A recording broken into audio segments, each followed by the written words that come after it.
फर्किदिनुस् न। अब त अति नै भयो, फर्किनै पर्ने अवस्था आएको छ। फर्किदिनुस् त प्लिज।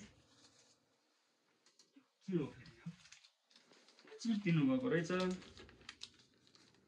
के लेखेको छ? Z15 मा फर्किन्छु भनेर लेखेको छ है त। ए भनेपछि Z15 मा फर्किन्छु भनेर चाहिँ भन्ने कुरा गरिदिनु भयो। तर Z15 सम्म पनि नकुरो अहिले फर्किदिनुहोस्। हामी चाहिँ तपाईसँग केही अन्तर्वार्ता केही कुरा बुझौँ, अन्तर्वार्ता लिउँ भनेर चाहिँ हामी आएका छौँ। त्यही भएर चाहिँ फर्किदिनुहोस्। फेरि पनि के दिँदै हुन्छ अहिले चाहिँ के रहेछ यो? यसमा पनि Z15 मा फर्किन्छु भनेर चाहिँ लेख्नु भएको रहेछ। के अरे Z15 त अलिकति चाहिँ टाढा कुरो भयो। अब त तपाईँलाई फर्किनै पर्ने रहेको छ। फर्किदिनुहोस् न प्लिज। है त सुन्दै सुन्नुहुन्न, फर्किँदै फर्किनुहुन्न। के दिमाग लगाउने होला? कसरी फर्काउन सकिन्छ त राजालाई? गाह्रो भयो त। फर्किन मान्नु भएन। Z15 मा फर्किन्छु भन्नुहुन्छ। Idea voice of Nepalese.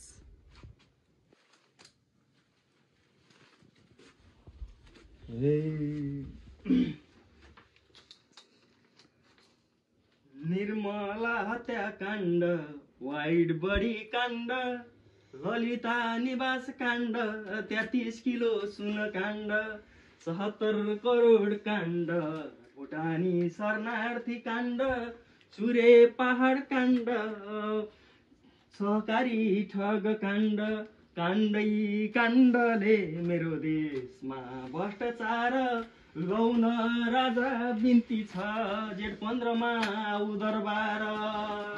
फर्किनु भयो है त राजा चाहिँ फाइनल्ली चाहिँ राजा फर्किन सफल हुनुभएको छ त हेर्नु दर्शकबिन। हामीले राजा चाहिँ फर्किनु भएको छ। अब नमस्कार राजा चाहिँ ज्यू, तपाईँलाई स्वागत छ हाम्रो अन्तर्वार्तामा। अब तपाईँको चाहिँ अन्तर्वार्ता ल्याउन चाहन्छौँ हामी। म फर्किए ल फाइनल्ली चाहिँ हामी सबैलाई चाहिँ बधाई छ, राजा फर्किनु भएको छ। म Z15 मा फर्किन्छु भनेको थिएँ, तर म आजै फर्किएँ। राजाज्यू हाम्रो चाहिँ प्रत्यक्ष कार्यक्रममा चाहिँ हजुरलाई स्वागत छ। तपाईँ चाहिँ एउटा बाहिर हल्ला सुनेको छ जुन Z15 मा चाहिँ तपाईँ फर्किने कुरा अघि पनि मैले उठाएको थिएँ। Z15 मा चाहिँ तपाईँ फर्किने कुरा सत्य हो? जनतालाई म फर्किसकेको छु। नेपाली जनताहरूले धेरै नै दुःख पाइसकेका छन्। हामी यस कुरालाई अत्यन्तै गम्भीरताका रूपमा लिएर जनताको सेवामा अघि बढी नै सकेका छौँ। उसो भए अब तपाईँ फर्किँदाखेरि चाहिँ दायाँतिरबाट फर्किनुहुन्छ कि बायाँतिरबाट फर्किनुहुन्छ? अब हामी फर्किँदाखेरि न दायाँतिरबाट न बायाँतिरबाट, हामी फर्किँदा हामी बिचबाट फर्किने छौँ। बिचबाट फर्किएर जनतालाई दायाँ र बायाँ राखेर सुसमृद्ध नेपालको परिकल्पना गरेका छौँ। यो समृद्ध नेपाल भन्दाखेरि चाहिँ नेताहरूले त देश त खतमै बनाए। अब यो चाहिँ अब तपाईँकै जरुरत छ भन्ने कुराहरू चारैतिर एकदम सर्वत्र हल्लाहरू पनि आइरहेछ। देशको जनता र चाहिँ देशको विषयमा चाहिँ के भन्न चाहनुहुन्छ अथवा के प्रतिक्रिया दिन चाहनुहुन्छ? जनताहरूलाई के आश्वासन दिन चाहनुहुन्छ? अहिलेका नेताहरू भनेका जङ्गलका बाँदर जस्ता हुन्। न आफ्नो घर बनाउँछन् न अरूको नै बनाउँछन्। आफ्नो त घर बनाउँछन् तर जनताको घर कहिले पनि बन्न दिएन। हामी नेपालीहरू अहिले पनि विदेशमा गएर काम गर्न बाध्य बनाएको यिनै नेताहरूले हो। अब यसको अन्त्य हुनु पर्छ। यसका निम्ति अब यी नेताहरूलाई कोक्रे ठ्याक लाएर निकाल्ने छौँ। अब एकदमै समय सान्दर्भिक कुरो गर्नुभयो। देशका युवाहरू त विदेशी सक्यो, अब देश त खोक्रो नै बनाइसक्यो एक किसिमले चाहिँ, केही हुन्छ कि भन्ने आश गरेको थियो। तर तपाईँहरूले लोभ पनि गर्नुभएको थिएन र गर्छन् कि भनेर अवसरहरू पनि तपाईँहरूलाई चाहिँ राज संस्थाबाट बाहिर निकालिसकेपछि यिनी चाहिँ नेताहरूलाई चाहिँ अवसर पनि नदिएको होइन। अब गणतन्त्र आयो, सबै आयो, तर देखियो अब व्यवस्था बदलियो, अवस्था बदलिन सकेन। अनि अब हाम्रो त अब एउटा चाहिँ हाम्रो नेपालको त छुट्टै एउटा छ नि त, हाम्रो भनौँ हाम्रो हिन्दू राष्ट्र हो हाम्रो नेपाल। यो हिन्दू धर्मको विषयमा अथवा यो केही कुराहरू छन् जुन अहिले धर्मको विषय धेरै कुराहरू चर्चामा आइरहेको छ, यो विषयमा केही स्पष्टीकरण पार्नु।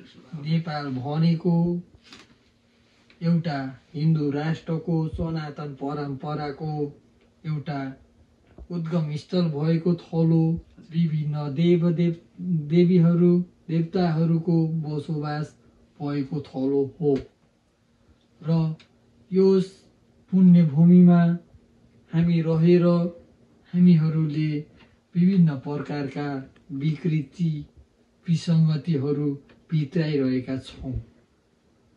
जब म 15मा फर्किन्छु त्यसपछि नेपाललाई फेरि एउटा हिन्दू धर्म सहितको राजतन्त्रमा लैजानेछु।